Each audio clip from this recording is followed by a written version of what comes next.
before we talk about the television series, let's just go back to the film a bit, because this was your production company that made the film. Yes, well, it was our production company and several other production companies. So there's 3 of us all together, Ascendant Fox and Made Up Productions, and then Matriarch, which is mine and Stephen's production company.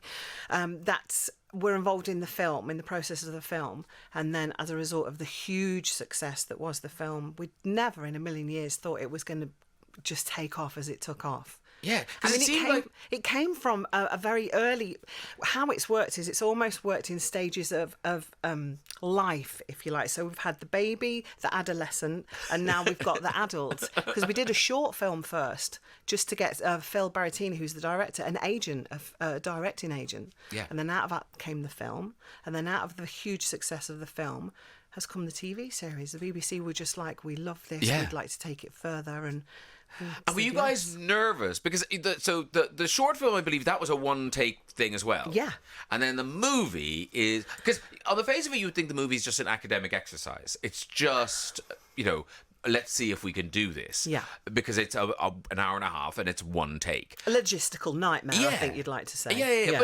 But kind of, I can see why somebody wanted to do it, but you weren't sure why you'd want to watch it. Yeah. Because why? But actually, it really works. It works. I think it works because I think as human beings, we are naturally nosy, right? And we naturally love to almost feel like it's a voyeuristic experience. Yeah. And I think when you're in the kitchen, it very much feels like you are in that kitchen. Lots of people were saying when they'd watched the film that they came away with sweaty palms and with heart palpitations and they needed a lie down. It wasn't a relaxing film for many. And I think because of the one take, I think that lends itself to that feeling. It so does. Yeah. Because you're on edge because you keep waiting for something to go wrong. Yeah. Well, we did, and we were on set.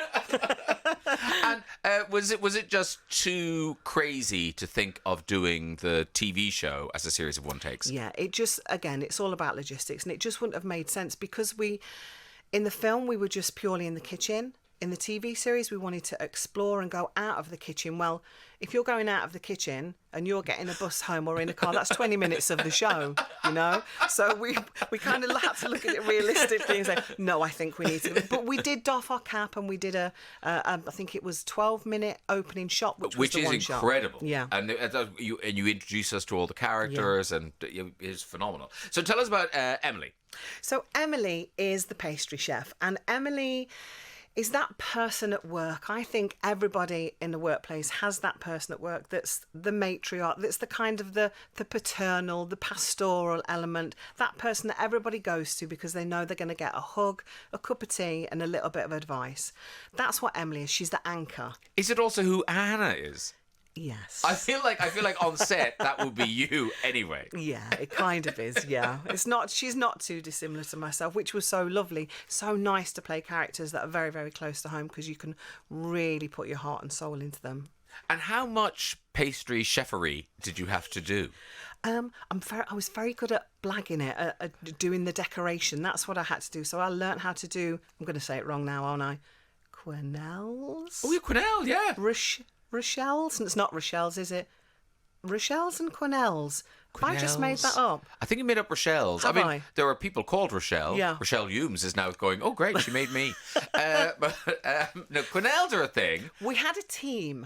And the team, and we had an expert, a chef that was on hand, Ellis Barry, consistently throughout the whole thing. He was invaluable to have on set. But we had a home economics team out the back, so they would bring in the food. We would then pretend to enhance that food. But for a lot of that, when we first got there, it was very, very funny because we had to be told, this is not real food. Please don't eat some of this because this has been sitting out the back for 3 weeks. I think when I interviewed Stephen, your husband, Stephen Graham, he mentioned that you didn't get that memo immediately. No, I just got a slap of my hand very quickly to remove the pastry I was about to insert into my mouth. No! Somebody dived at me and whacked my hand out of the way. But could you now? I mean, you can make quenelles and you can make these things called Rochelle's, whatever the hell they are. It's my own thing, Graham. I'm a maverick in the kitchen, clearly. But can you now actually make things? Has it given you confidence? I would like to say I'm a competent chef.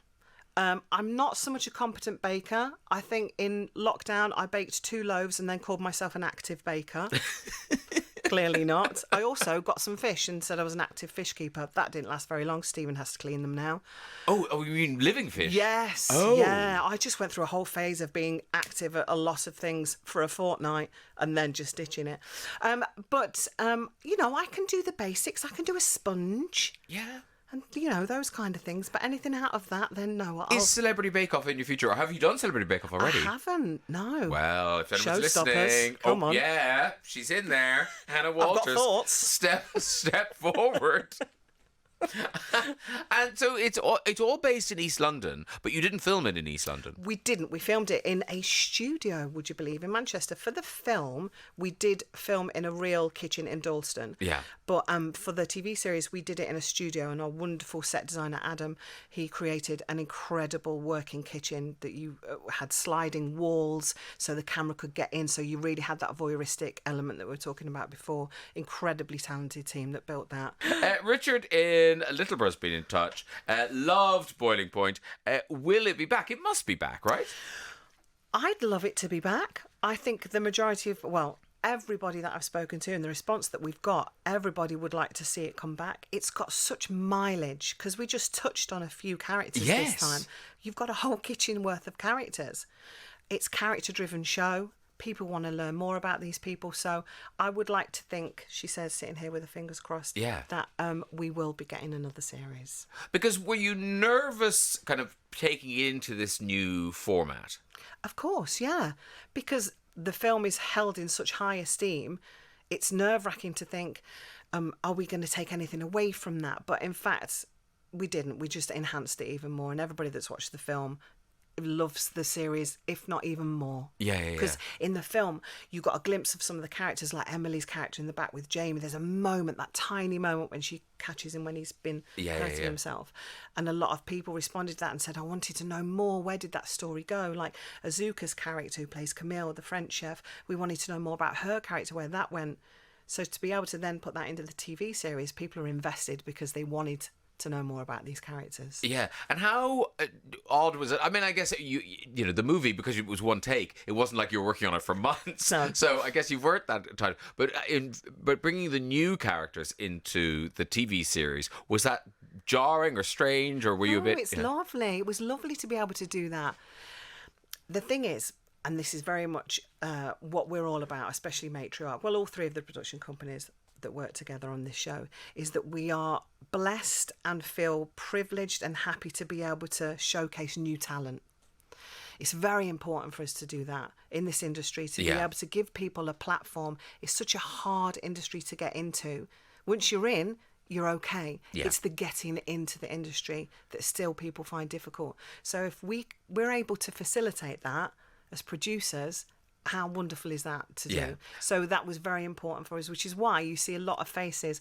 You've got Sean Fagan, who plays Bolton, who you think, why have I never seen this actor before? He's incredible. We've got Missy. They'd never done anything before. Our non-binary character, they had never acted before. It was incredible to give people a platform that had not worked before. And kitchens and restaurants are great. It was They're so easy. Pots, There's no stretch with casting, because you've got to think all those people exist in this world. And was there pressure from the BBC to kind of like, oh, actually, we'd like some names in it, please? Well, they'd had Stephen, obviously. Yeah. We have Vanette. Well, they just about got Stephen. Did they know? We just wanted to pepper him. Just give him I feel like he is in it. If you like, he's seasoning. But that was really important for him.